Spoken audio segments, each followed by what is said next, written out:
He did not remember the moment when it happened. His memories were drowned in a viscous darkness, as if someone had turned off the light in the middle of the day. One moment he was standing in the middle of the road, annoyed by something insignificant. The next he was lying in a hospital bed, cut off from reality. At least his body was lying down. The mind was somewhere else. At first, it felt like a dream. He was in a place that looked too familiar to be random, but strangely twisted. The dark wooden-walled room where he spent his childhood seemed smaller than he remembered. The floors creaked with every step, even though he was standing still. The light coming through the window was cold, somehow unnatural, as if the sun was trying to reach him through a thick layer of ice. There were photographs on the table. He came closer, unconsciously. His family was there. His mother with her eternal smile, his father with his stern gaze, and his sister, who was always there for him. But something was wrong. In each photo, their faces were not looking at the camera, but directly at him. "You're finally back," a voice said. He turned around and saw her. Grandmother.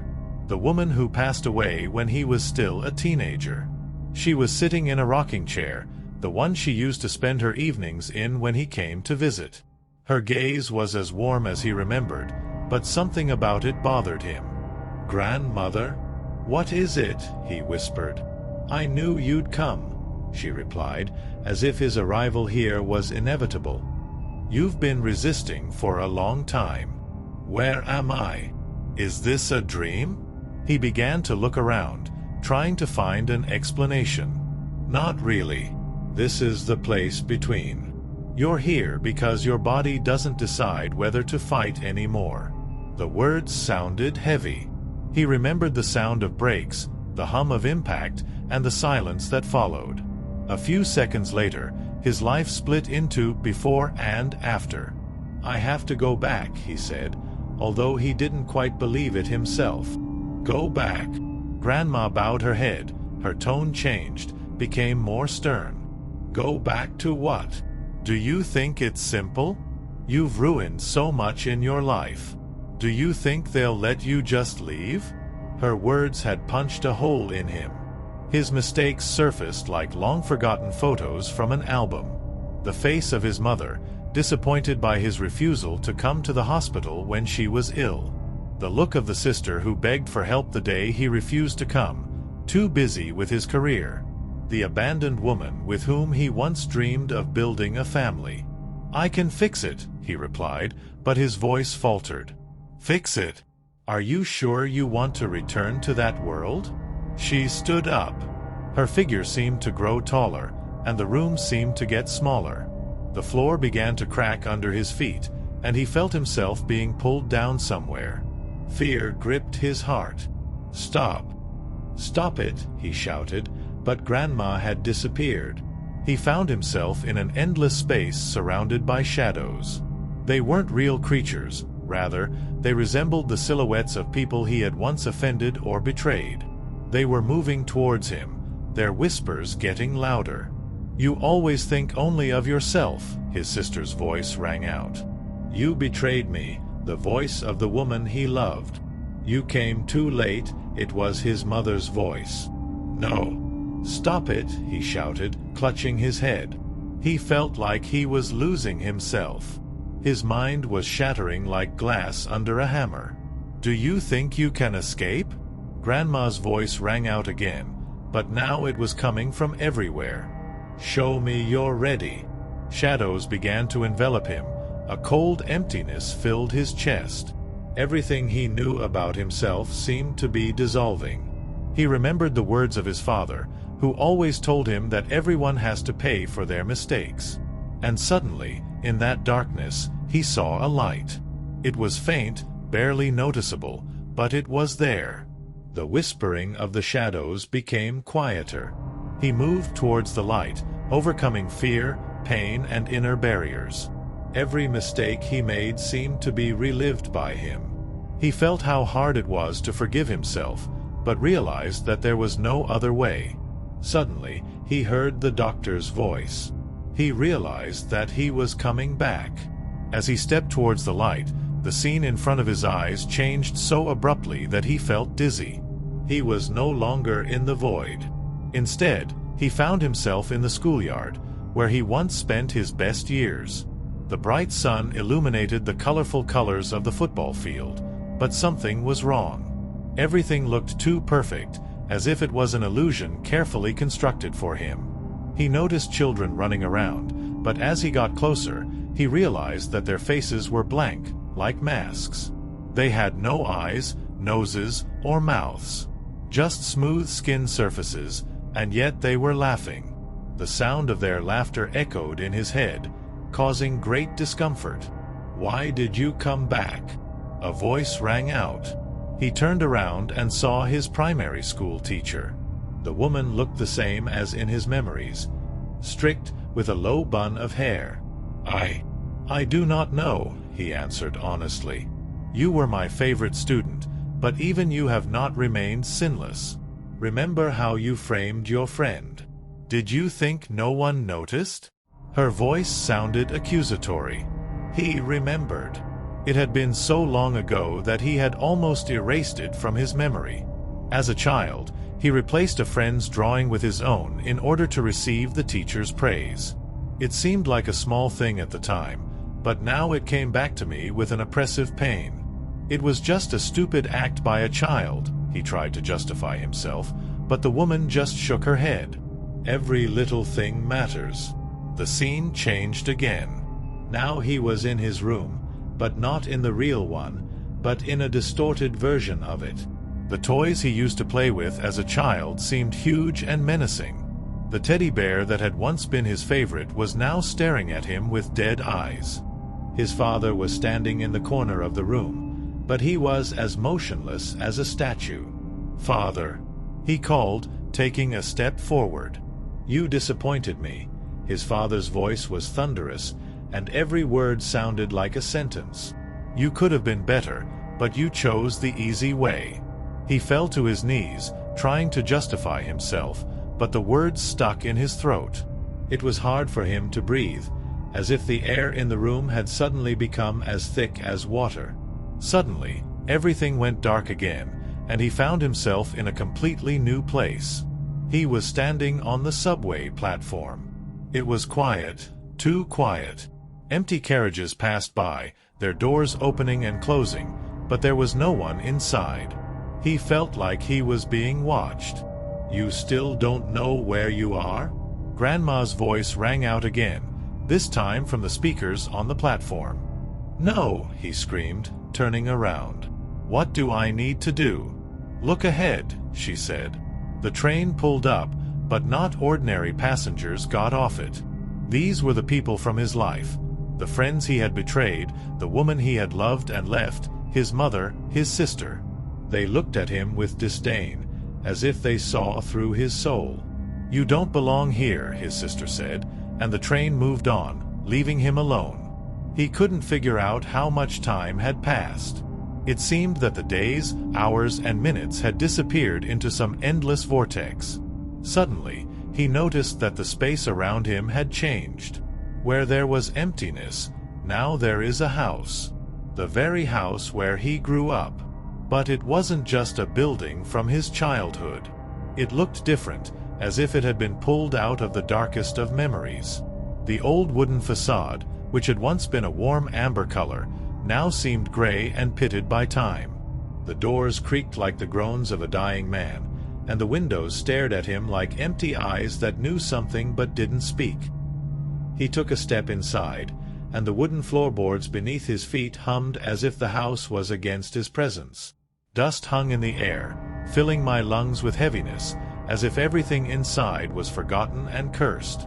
The rooms looked both familiar and foreign. The kitchen, where he and his family used to have dinner, was covered with cobwebs. The table he sat at as a teenager was upside down, as if someone was trying to hide something important under it. There were photographs in the hallway, but the faces on them were blurred. He thought he heard a noise. Whisper. Or maybe footsteps. He turned around, but saw no one. Only the hurricane-force wind outside the house hummed, hitting the window panes. He went to his old room. The door was ajar. When he entered, he felt a chill run through his skin. There was a man sitting on the bed. His back was slouched, and his figure seemed familiar. "Grandfather?"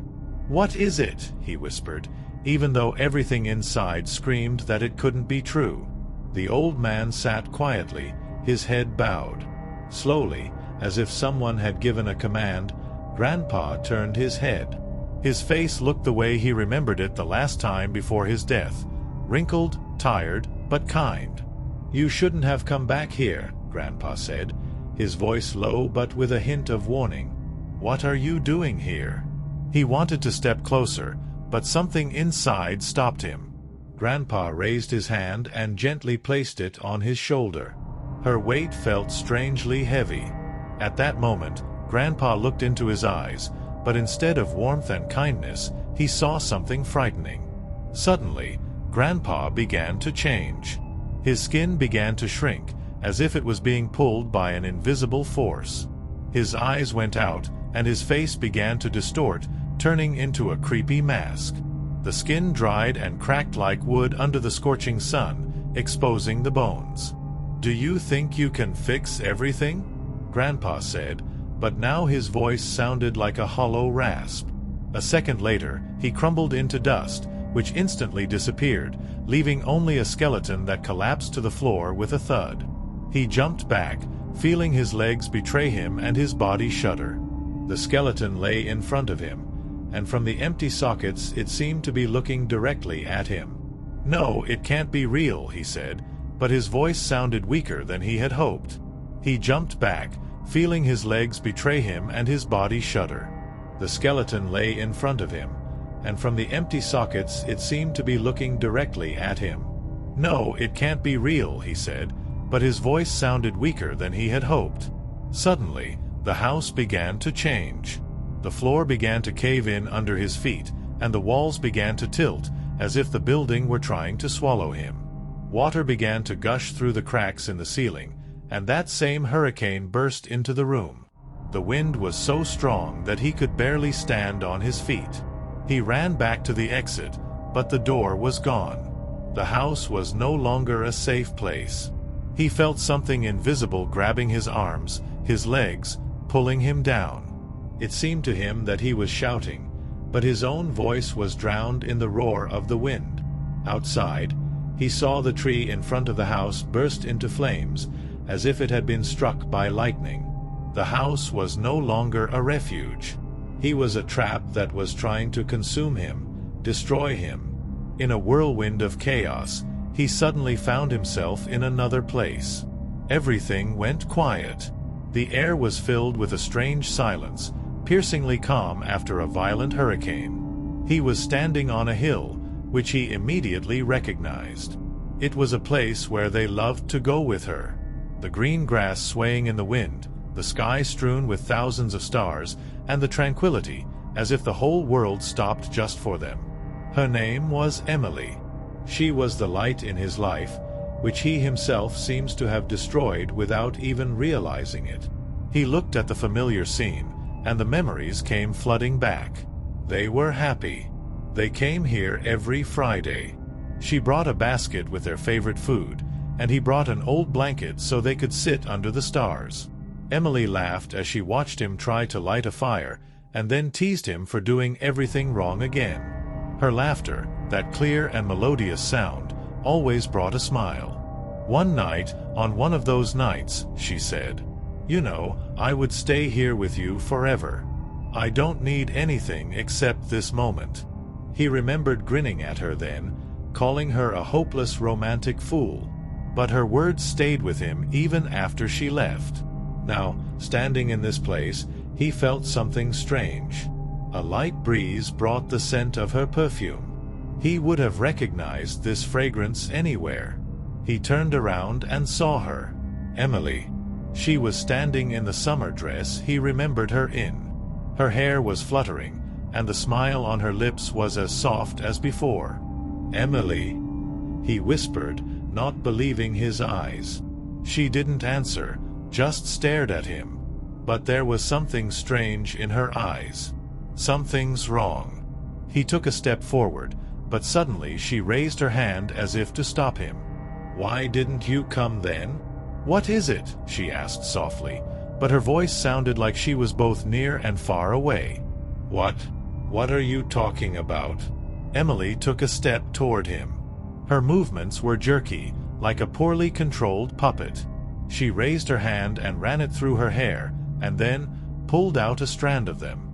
The movement was sharp and painful, but there was no emotion on her face. She looked at him as if nothing was happening, as if it was normal. The thin strands of hair fell to the ground, and she continued to pull them out again and again, with frightening calmness. You knew that, she whispered, and there was an ominous intonation in her voice. You knew this was going to happen, but you didn't do anything. His heart sank. What are you talking about? I didn't know anything. He took another step toward her, but something held him back. Her gaze became unbearable. Her eyes no longer expressed the warmth he remembered. It was the look of a broken being, tormented by pain and resentment. I was waiting for you, but you never came. Emily came even closer. Her movements were even more abrupt now, like a broken doll. You didn't want to save me. You just let everything happen. He began to understand what she was talking about. Airplane. That damn flight. She was flying to his place to spend the weekend with him that they had been planning for so long. But he forgot. He forgot that she had warned him about her plans. He didn't even think about stopping her when he found out about the bad weather. No, it's not my fault, he said, trying to justify himself, even though he didn't believe it himself. Not your fault. What is it? She asked, and her voice sounded hoarse and ominous now. She came close, and he felt a chill spread through his body. Her face began to change. His lips were cracked, his skin was gray and wrinkled, and his eyes were empty, like two black holes. You could have stopped me, she whispered, and her tone was full of sadness. But you chose to ignore me. And now, I want you to understand what real deliverance is. She held out her hand to him. Her fingers were bony and cold like ice. He couldn't take his eyes off her, which now seemed to be pulling him towards her, dragging him into the abyss. Come with me, she said, and there was an order in her voice, not a request. Where there is no pain, where there are no mistakes, where you can fix everything. He shook his head, trying to resist, but her grip was getting stronger. No, Emily, I didn't mean to. I didn't know. Stop it, he shouted, but she just smiled, and her smile was scary, creepy. She pulled him closer, her fingers gripping his arm like iron shackles. It was so easy, she whispered, her voice sounding like an echo that came from everywhere. You just had to remember. He just had to love her. He felt his strength leaving him. Everything began to blur, to sink into darkness. At the last moment, he managed to escape from her grasp and, staggering back, fell to the ground. When he looked up, Emily was gone. Instead, there was only emptiness. But her voice continued to ring in his head, a dark reminder of what he had lost. Suddenly, the scene around them changed.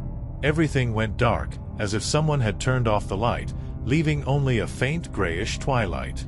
The air became viscous, difficult to breathe, and it seemed to him that he was under water. He got to his feet, looking around, and suddenly saw her. Sister! She stood before him, alive, as he remembered her. Her face expressed despair and pain, and her eyes, full of tears, looked straight at him. She was holding what looked like a thin rope or chain in her hands, and her hands were shaking slightly. You have to come back, she said softly, her voice sounding like a cry through tears. None of this is real. You don't have to stay here. Do you understand? He blinked. Something in her words sounded true, but he couldn't shake the feeling that it wasn't that simple. I'm trying to understand, he replied, his voice trembling. Where am I? What is this place? Why does everything seem like this? Wrong? The nurse took a step towards him. Her figure seemed unsteady, as if she didn't fully belong in this place. But her eyes, there was something strange about them. You're stuck here, she whispered, her voice growing more strained. But I can get you out. Trust me. He wanted to believe her. It was his sister, the person who always took care of him. But something was wrong. Her movements, her way of speaking, everything looked a little distorted. Why am I here? What is it? He asked, feeling his fear grow. What's going on? She took another step forward, and suddenly her face twisted slightly. For a moment, her smile grew too wide, and her eyes flashed with an unnatural light. It doesn't matter, she said sharply. Just take my hand and it's over. He stepped back. You're not my sister. What is it? He whispered, although he wasn't sure what he was saying. She frowned, and her face changed again. It became cold and hard, and her eyes began to fill with a dark, menacing gleam. You don't believe me? What is it? She asked, her voice getting low and hoarse. After all I've done for you? A memory flashed through his mind. The nurse sitting by his hospital bed, holding his hand and begging him to come back. It was so vivid, so real. But then another image appeared in his mind. Her standing there, her figure distorted, as if she did not belong to this world. She reached for him, her fingers turning into long, bony claws, and the chain in her hands rang as if it were shackles. You have to be real, he said, shaking his head, trying to collect his thoughts. But why do I feel like you're trying to lure me in? She stopped, her face softening again. Her eyes filled with tears, and she sobbed. It's me, brother. It's me, your sister. You have to trust me, or you'll stay here forever. He took a step back, torn between doubt and fear. His whole subconscious was screaming at him not to come any closer, but at the same time, his heart was telling him that it was his sister. If you're my sister, prove it, he said, trying to sound confident, but his voice was trembling treacherously. She stopped, her face contorted with anger, and she hissed, You don't understand what you're saying. If you don't believe me, you'll lose everything. At that moment, his surroundings changed again. He ended up in a hospital room. Everything looked so real that for a moment he thought he had woken up. The light of the lamps, the beeping of the monitors, the faint smell of antiseptic, it was all familiar. But his sister was still here. She was standing by his bed, but something about her appearance made his heart beat faster. Her shadow on the wall moved apart from her. It was bigger than it should have been, and it seemed alive. Just take my hand, she said, her voice soft but on the verge of a whisper. And it will all be over. He couldn't figure out who to believe. His whole mind struggled with these contradictions. Is this my sister, or is this a trap? He stood motionless, feeling his nerves tighten like strings ready to snap with every passing moment. He saw her, his sister, or what now claimed to be her image. There was a sinister tinge in her eyes that couldn't be ignored. Nothing in her appearance resembled the person who had once been by his side, supporting him in difficult moments. He started to take a step, and immediately his legs buckled, as if they were being crushed by an unknown invisible tension. He couldn't even remember the last time he'd felt so weak. But, gathering his strength, he still stood up. His body did not obey. Every step seemed heavy to him, as if he were treading on viscous air. His mind was shrouded in a fog of fear and doubt. He was trying to figure out why everything that was happening looked so real, and at the same time so alien. Why can't he just leave, not run away? This is his sister, she must be real. But the more he thought about it, the more he felt invisible forces constricting around him, as the air itself pressed on his chest, making him suffocate. Take her hand and everything will be over. These words were like a knife stabbing into the heart. He could probably return to this world, to this life. Everything was so close, he could have just reached out and it would have stopped everything. But something about it wasn't right. Fear drowned out reason. He knew that he was missing something important. Step by step, he slowly approached his sister. Her gaze became more and more inhuman. Her lips pressed into a thin line, and the shadow on the wall split and stretched, as if something was spreading in the dark, and it was waiting for something. His body was barely responding. He almost fell again, almost hitting the floor. And suddenly, when he was almost next to her, his body seemed to freeze. At the last moment, before his fingers almost touched hers, he felt his heart seem to stop in his chest. Her face twisted into an unnatural, terrifying smile, and her hand grew too long, fingers stretching into inhuman claws that instantly grabbed his wrist. Fear shot through him, and he tried to pull away, but her grip was incredibly strong. "You still don't get it?" she whispered, and her voice became low and inhuman, as if it belonged not to a human, but to something else that takes human form. He tried to say something, but his throat was constricted. His eyes met hers, and there was no pain or despair in them. Just cold and empty. He tried to stand up, but his legs gave way, and his sister just grinned.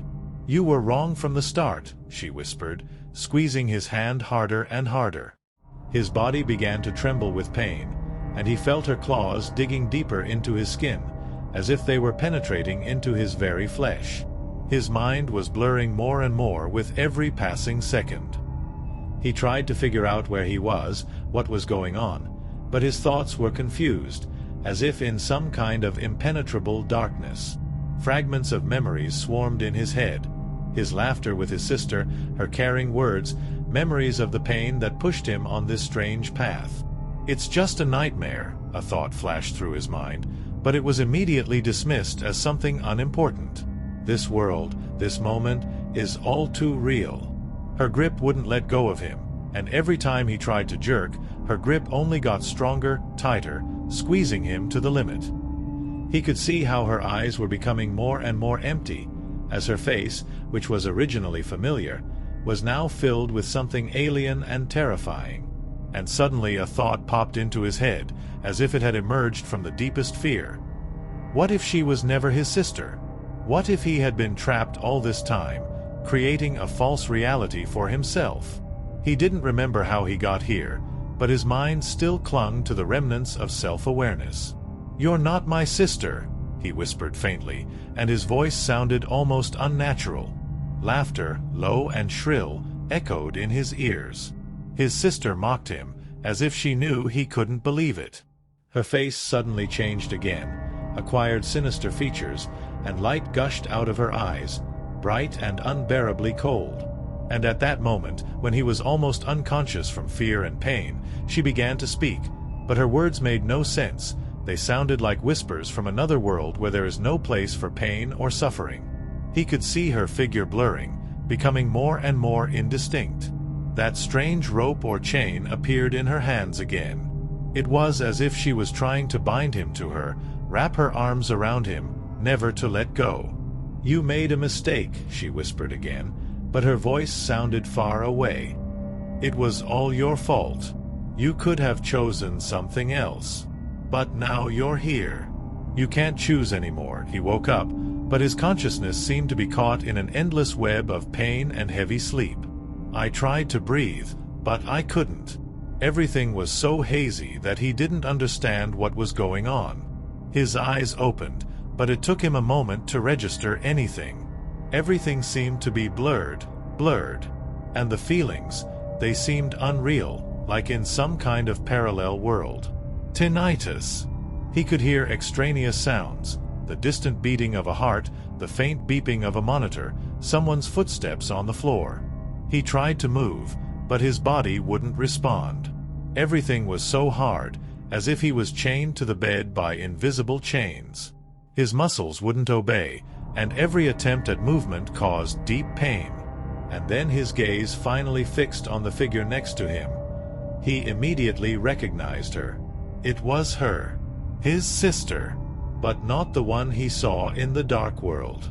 It was a living, real woman who was sitting next to his hospital bed, holding his hand, her face distorted with worry. He wanted to say something, but his voice wouldn't work, and only a faint sound escaped his throat. His sister squeezed his hand, her eyes filled with tears. "You're back. You're here again, brother. You're okay, you're okay." He tried to nod, but all he could do was make a small moan. From somewhere deep in his memory, that terrible image surfaced, her face distorted in the dark, her voice full of menace. He remembered how she had stretched out her hand to him, how she had tried to lure him into that trap. And a feeling flared up in his heart that something was wrong, that he was still trapped somewhere with no way out. Could it be that this is still not reality? He thought. Everything was so confusing in his head that he couldn't figure out where the nightmare ended and real life began.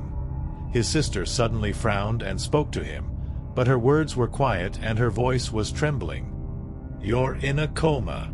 It's been a few weeks now. The doctors say you're out of it. Don't you remember?" His mind was shrouded in the same feeling as before, as if he was stuck somewhere between two worlds. He felt again how hard it was to breathe, how his body wouldn't obey. But suddenly he remembered those moments, that strange world, those words, that fear. He could have shouted, but instead all that came out was a quiet, barely audible question. "Where am I? Where is it?" The sister leaned closer. Her face was a few centimeters away from his, and she was looking at him with an expression as if she was hiding something. She was silent, her eyes filled with worry, but he couldn't tell if it was sympathy or something else. Suddenly, her gaze turned cold, her lips pressed into a thin line, and he noticed how her hand involuntarily squeezed his wrist. He tried to pull away, but his body wouldn't listen. His sister slowly opened her mouth to say something, and at that moment he felt her fingers on his arm becoming stiff, like metal. His heart began to race.